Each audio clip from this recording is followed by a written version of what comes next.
Magandang araw po, Pastor Lemuel Manzon po. Dito po tayo ngayon sa Sitio Dayday. Ito po yung sitio na pinakamalapit sa crater po ng Mount Pinatubo.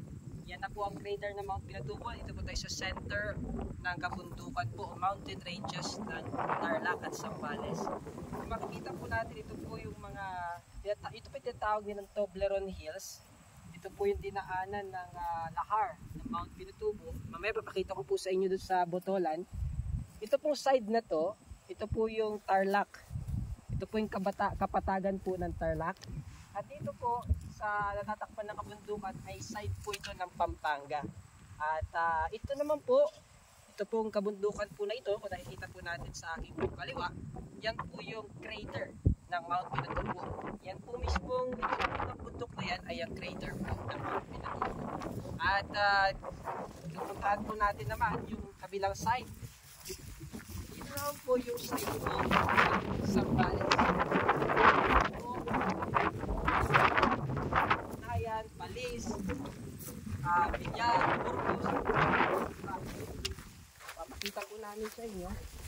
Bago lahat, ito po yung multi-purpose hall na tinayo po matagal na panahon ng government po natin at hindi na po madalas nagagamit. Yan na po yung ating mga kapatiran at tayo po ay magkakaroon po ng worship service at ating po pangangaral ng salita ng Panginoon sa lugar po na ito.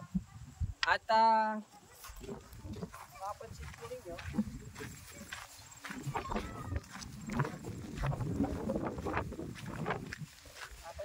ito po yung lahar ng Botolan.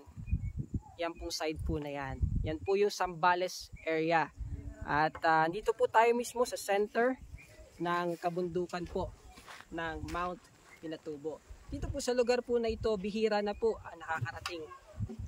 Ang edukasyon po ay kulang na kulang po sa lalo na sa mga teachers at maging po sa mga ngaral na salita ng Panginoon. Sino po ang aabot po ng lugar na ito?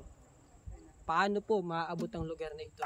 Sabi ng Bible, how can they hear kung wala pong preacher? Kaya paano po maririnig ng mga katutubo po sa malayong lugar na ito ang salita ng Panginoon kung walang mga ngaral?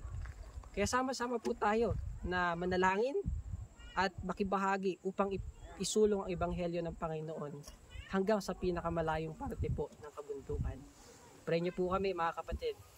At ang ginagawa po natin ito ay sa biyaya ng Panginoon at para sa kalulatian ng Panginoon. Maraming salamat po.